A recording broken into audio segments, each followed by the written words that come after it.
Golden cypress ആണ് കേട്ടോ ഇത് തന്നെയാണെന്ന് തോന്നുന്നു അവിടെ പടർത്തിയിട്ടേക്കുന്നതും എന്നാണ് തോന്നുന്നത്. കാരണം കണ്ടോ, ഇത് അടുത്ത് വരുമ്പോ കണ്ടോ, ഇതാണ് സംഗതി.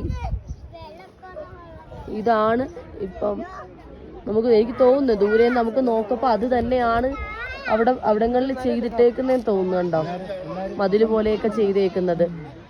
എന്തായാലും നല്ല ക്രിയേറ്റീവായിട്ട് ചെയ്തിട്ടുണ്ട്. അപ്പൊ നമ്മുടെ വീടുകളിലും ഒക്കെ ഇതുപോലെ നമുക്ക് ചെയ്യാൻ കേട്ടോ. ഹോർട്ടിക്കൾച്ചറിന്റെ പുതുതായിട്ട് ചെയ്യുന്ന ഒരു ഊട്ടിയിലെ ഗാർഡനാണ് ഇപ്പൊ നിങ്ങൾ കാണുന്നത്. വളരെ ഭംഗിയുള്ള നല്ല അടിപൊളിയായിട്ട് സെറ്റ് ചെയ്തിട്ടുണ്ട്. ഞാൻ ഉള്ളിലേക്കൊന്നും പോയില്ല, ദൂരെ നിന്നിട്ടുള്ള ആ ഒരു വ്യൂ ആണ് നിങ്ങളിപ്പോൾ കണ്ടുകൊണ്ടിരിക്കുന്നത്. അടുത്ത് പോയിട്ട് കാണുന്നതിനെ കാട്ടിയും എപ്പോഴും ഭംഗി ഈ ചെയ്തേക്കുന്ന ആ ഒരു സംഗതി ദൂരെ നിന്ന് നമ്മൾ കാണപ്പോഴാണ്. കണ്ടല്ലോ എന്തൊരു ഭംഗിയാണ് ചെയ്തേക്കുന്ന. ഒരു തൂണിൽ ഇങ്ങനെ അത് എന്താണ് പടത്തിയേക്കുന്നതെന്ന് മനസ്സിലാവുന്നില്ല. ഗ്രാസ് ആണോ? അപ്പൊ അത് ഗ്രാസ് ആയിരിക്കുമോ? അത് ഏതോ ഒരു ചെടിയാണ്.